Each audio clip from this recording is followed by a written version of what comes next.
This kind of followed the script that everybody wanted solid defense to win the time of possession, run the ball. I imagine if you felt like you were going to hold Seattle out of the end zone, you'd probably win this game. So what do you take coming out of this one? Hard-fought game. Going against a really good Seattle team. Just wasn't enough today.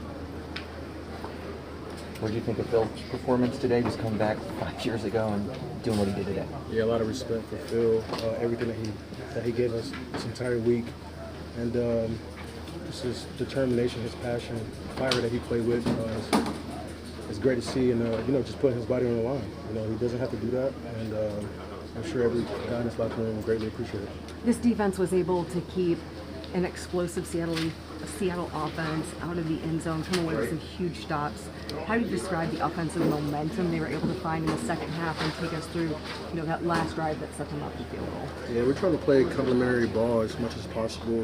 Offense helping the defense, special teams. We're all just trying to be complementary, giving each other a chance. And obviously we didn't get the ball out as much as possible on the defensive side to get and set up the offense for scoring drives. But the offense did a good job, trying to get down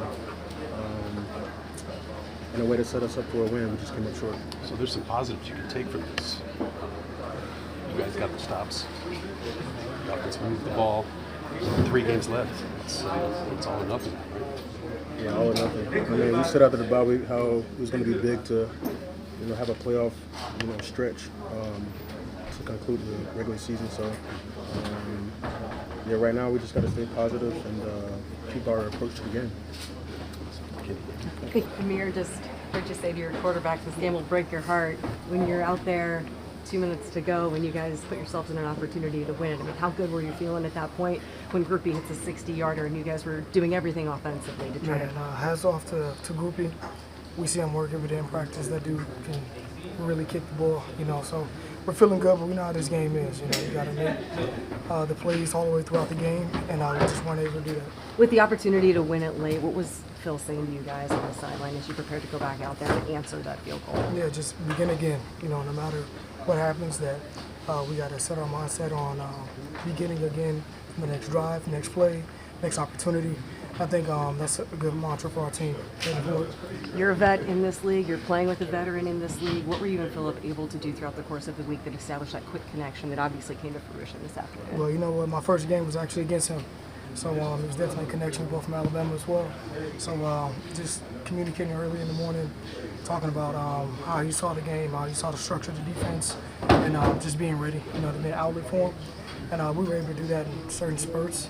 But I think building on that as he gets another week under his belt, it's going to be important for us. Ameer, you said that this game can break your heart. What hurts most about this one today? Man, we're right there. We know that's a really good team. It was a playoff atmosphere in there.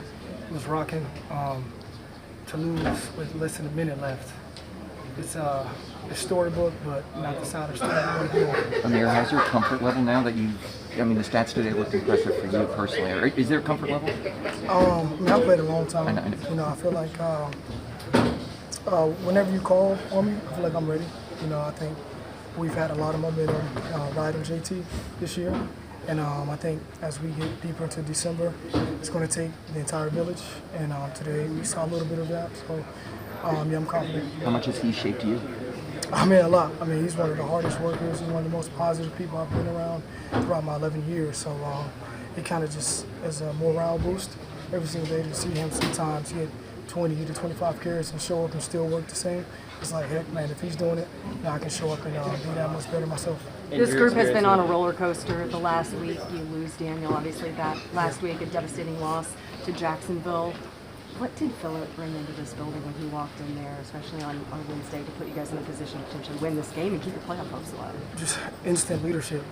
He's a guy that's played a lot of ball, potential Hall of Famer, probably is a Hall of Famer. So really just stability. We were kind of broken a little bit, losing DJ. DJ's been our rock. He's been a guy that's been very consistent all year. So to lose him late was definitely devastating. But for him to come in, he really brought some foundation and some belief and some trust. And even though we didn't get it done today, necessarily in the final score, we feel good about him leading us going forward. How much do you lean on that moving into next week? I mean, a lot. I mean, gives us a lot of confidence. We need to score a lot more points, but I think another week, like I said, on this belt is going to allow him to be more confident, understanding who his players are, what their strengths are, and he's an improviser. So I'm looking forward to continue to build with him. In your experience in the league, what